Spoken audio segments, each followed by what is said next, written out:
नमस्कार, मैं हूं आपके साथ आरती सिंह आजाद और डालते हैं नजर खास खबर की ओर। अकोला लोकसभा के लिए महाविकास आघाड़ी वंचित के साथ युति न कर पाने से महाविकास आघाड़ी से लोकसभा उम्मीदवारी कांग्रेस के अभय पाटिल घोषित किए गए। मूर्तिजापुर मंगलवार को विधानसभा क्षेत्र में कार्यकर्ता प्रसन्न हुए। जैसे ही उम्मीदवारी की घोषणा होगी, इस बार आए राष्ट्रवादियों का मानना है कि वह बड़े अंतर से जीतेंगे। कांग्रेस के राज्य आयोजन रवि राठी और शिवसेना के तालुका प्रमुख अप्पू तिड़के ने मीडिया से बात करते हुए व्यक्त किए। इस समय महाविकास आघाड़ी के अधिकांश पदाधिकारी एवं कार्यकर्ता उपस्थित थे। आमचे महाविकास आघाडीचे अधिकृत उमेदवार आदरणीय डॉक्टर अभयदादा पाटील यांचा सिलेक्शन झाला, यांना जाहीर झाली यांची तिकीट। आम्ही मूर्तिजापूर महाविकास आघाडीचे सर्व कार्यकर्त्यांनी आज इथे हर्षोल्लासने एक समजा आमच्यासाठी हे दिवाळी सारखाच पर्व आहे। कारण का की 20-25 वर्षापासून मूर्तिजापूर मतदारसंघ किंवा अकोला जिल्हा याला ग्रहण लागलेला होता।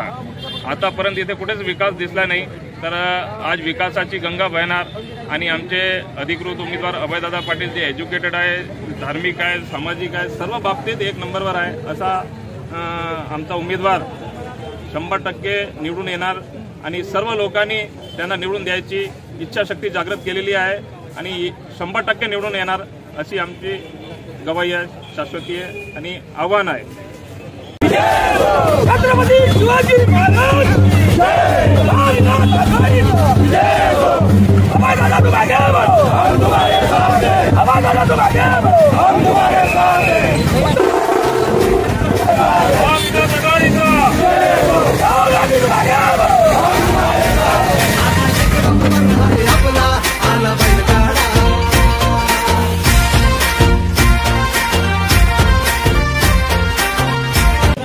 देशाचे आदरणीय पंतप्रधान नरेंद्रभाई मोदी यांनी एक ब्रीद वाक्य दिलेलं आहे की या भारत देशातील परिवारवाद संपायचा आहे। या शब्दाचं अकोला लोकसभेतील भाजपचे पदाधिकारी यांनी तंतोतंत पालन केलं पाहिजे अशी माझी अपेक्षा आहे। मोदीजी हे सर्वोच्च देशाचे आदर्श नेते आहे, त्यांचा शब्द इथं तोडणे म्हणजे एक अपमान करणे आहे। त्या शब्दाचं पालन तंतोतंतपणे भाजपच्या पदाधिकाऱ्यांनी करणे आहे। अकोला लोकसभेतील परिवारवाद हा संपाचा मोदीजीचा शब्द त्यांना पाळावा लागेल, पाळला पाहिजे आणि डॉक्टर अभय पाटलाला विजय केलं पाहिजे।